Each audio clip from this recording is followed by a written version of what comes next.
bienvenue sur la YTV, votre émission mensuelle consacrée à l'actualité de votre école préférée. Je suis encore une fois en compagnie de Chloé. Bonjour Chloé. Salut Théo, bonjour à tous. Et on passe de suite au sommaire de votre émission. Tout d'abord, nous allons revenir sur les derniers événements du campus, puis nous allons voir le portrait d'Adrien qui fait de l'impression sur les vêtements. Ensuite, nous recevrons ici sur ce plateau 4 étudiants en B3 animation et jeux vidéo. Ils viendront nous parler de leur projet de fin d'année. Et enfin, pour finir, comme d'habitude, nous vous parlerons des événements à venir. Depuis le dernier épisode, il s'est passé pas mal de choses. Tout d'abord, nos étudiants en audiovisuel ont terminé leur tournage de fin d'année. Ensuite, le 3 juin, notre équipe s'est rendue à la deuxième journée de prévention de la noyade en collaboration avec notre partenaire, le comité Surf Gironde. Nous avons pu réaliser plusieurs vidéos de prévention avec la collaboration de monsieur Laurent Rondy, qui est le président du comité Surf Gironde. On vous a parlé lors de notre dernière émission d'un concours d'éloquence qui avait lieu à Tivoli. Il s'avère que ce concours est enfin terminé et nous avons la chance d'avoir fait une interview Fast and Curious du gagnant. Pour ce qui est de parler du campus plus précisément, les activités extrascolaires reprennent, que ce soit les soirées sportives, encore les jeux, les films qu'on fait un petit peu avec nos collègues qu'on voit pas souvent à l'école, parce que cette dernière année a été un petit peu compliquée, mais du coup ça reprend et ça fait super plaisir. Et le 12 juin, c'était le lancement d'Avalanche Stratosphérique. C'est un projet, un Y Days, qui a duré 3 ans et enfin on a pu le lancer parce qu'on avait eu toutes les autorisations.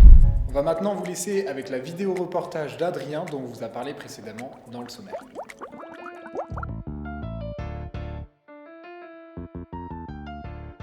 Donc, je m'appelle Adrien Duflo, je suis en 2e année de création design, donc là je passe en 3e année. Moi je fais du marquage textile, donc je fais de la sublimation, de la sérigraphie et du flocage. J'ai abandonné la sublimation parce que c'est un peu trop compliqué à maîtriser. Et du coup, je fais principalement du marquage textile à destination d'associations ou d'entreprises. J'ai toujours été très intéressé par les vêtements et le marquage en général, et du coup j'avais envie d'explorer ce domaine-là et ça me permettait aussi de m'exprimer créativement, donc j'ai découvert le design par le marquage textile.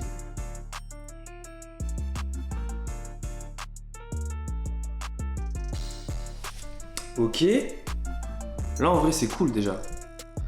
Dans un premier temps, pour le marquage, ça va être de l'expérimentation. Rater plein de fois et finir par un peu maîtriser toutes les techniques. Et après, c'est du bouche à oreille, donc essayer de connaître des gens dans des associations étudiantes, ce genre de choses, des associations sportives. Contacter plein de gens, leur proposer le service. Et de fil en aiguille, il y a de plus en plus de gens qui t'appellent.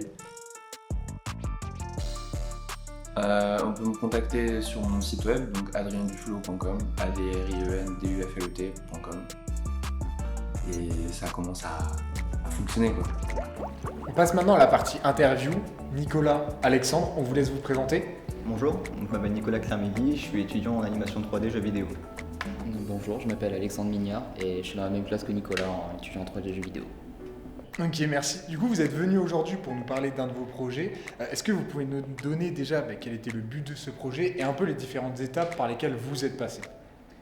Le projet, c'est le gros projet de fin d'année qu'on avait réalisé. Donc c'était un projet d'environ, ça devait faire à peu près 3 minutes. Et c'était style à peu près libre, donc c'était cartoon, réaliste, semi-réaliste, on avait le choix là-dessus. Et du coup moi je suis le chef du projet et j'ai choisi d'opter sur un style cartoon parce que je voulais vraiment que ça soit une comédie en fait. Il y a beaucoup dans les projets qu'on voit, il y a beaucoup de styles réalistes avec pas vraiment de comédie. Il y en a peu et c'est assez difficile, c'est un gros pari de faire rigoler sur une comédie. Donc j'ai voulu partir là-dessus et puis du coup mes camarades qui m'ont rejoint ensuite étaient très contents de bosser là-dessus. Et donc voilà, ça devait faire 4 minutes à peu près, on est content de ce qu'on a fait. Voilà. Ok, juste on a pu voir un petit peu votre film d'animation, si je puis dire. C'est vrai que c'était difficile de voir le côté humoristique, mais en vérité, une fois qu'on comprenait un peu l'histoire, on sent que c'est très inspiré évidemment de Ratatouille, mais c'était vraiment bien fait. Et puis pour votre niveau, qui n'est pas un expert de 10 ans, j'ai trouvé ça très très bien et bravo à vous déjà. Quelques mots à dire, Alexandre ? On a eu franchement une super bonne équipe sur ce projet, c'était vraiment génial. Il n'y a pas eu trop de problèmes entre nous, ça s'est super bien passé. On a chacun déterminé en fait qui devait bosser sur quoi. Donc on a pu se répartir les tâches comme ça et ça allait très très vite. Enfin, sur la trois quarts des choses en tout cas. La plupart, ouais. On a rencontré des problèmes comme Quelques tout le petits monde, problèmes, on a réussi à les évidemment. gérer. Et... Ok, c'est cool. Ouais, mais les problèmes, c'était quoi par exemple? Des retards chez une personne ou C'est pas une personne en particulier, c'était sur cette partie en l'occurrence qui était assez compliquée. En fait, sur les 4 membres du groupe, on n'avait pas vraiment une personne en particulier qui était forte sur cette réalisation de truc. C'était en fait le squelette des personnages pour ensuite animer. Donc toute cette partie en fait pour la souris notamment qui était en fait un quadripède, donc il faut s'occuper de tous les os des pattes, etc.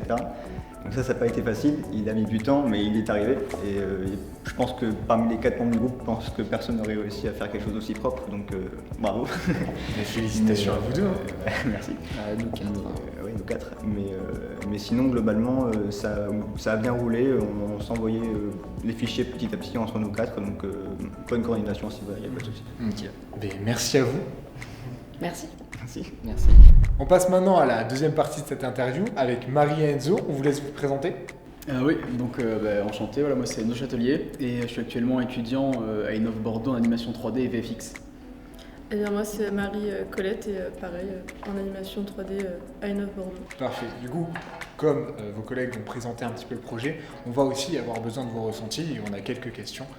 Je te laisse commencer. Oui, moi j'avais une question. Comment vous vous êtes répartis du coup les tâches dans ce projet? Donc au début de l'année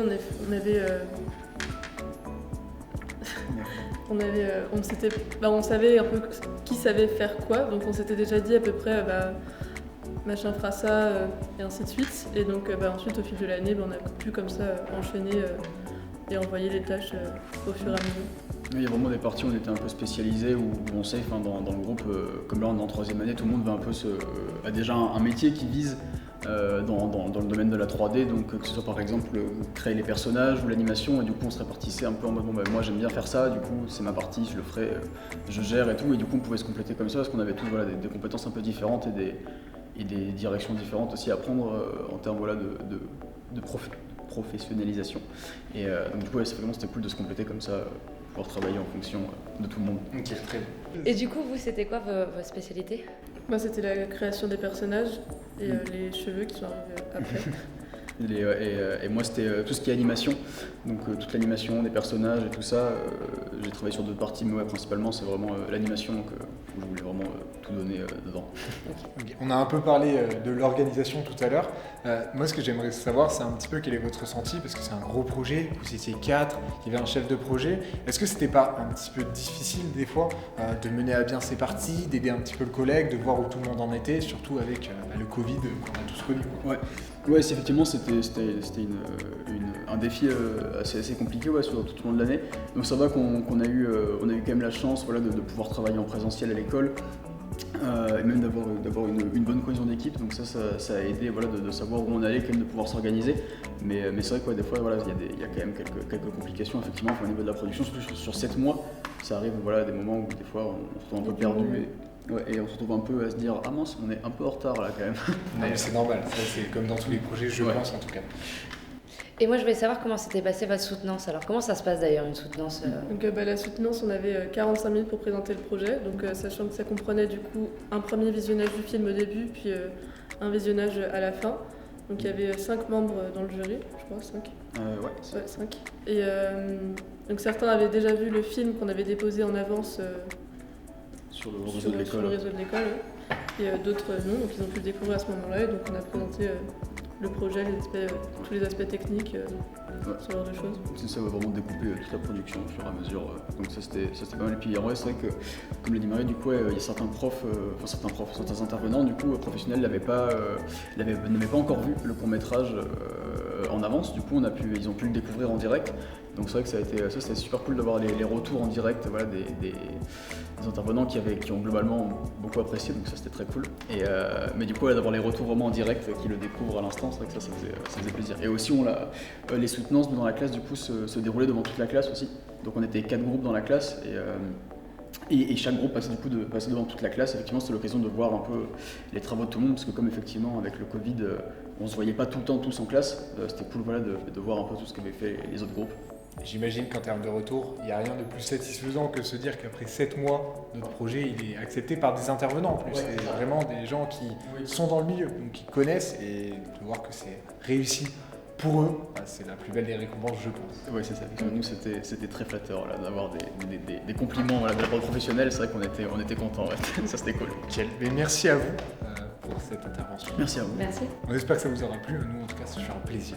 Avec plaisir. Merci.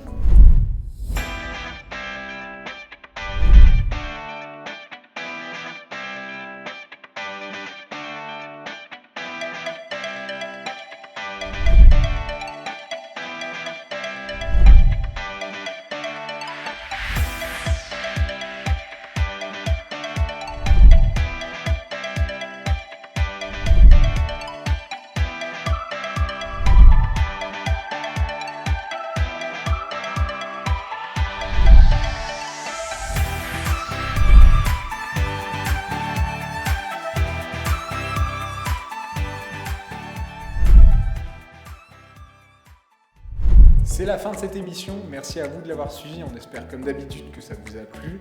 C'est aussi la fin de l'année, normalement on se retrouve avec Chloé l'année prochaine. Ce fut un plaisir de tourner tous ces épisodes et on espère qu'ils vous ont plu.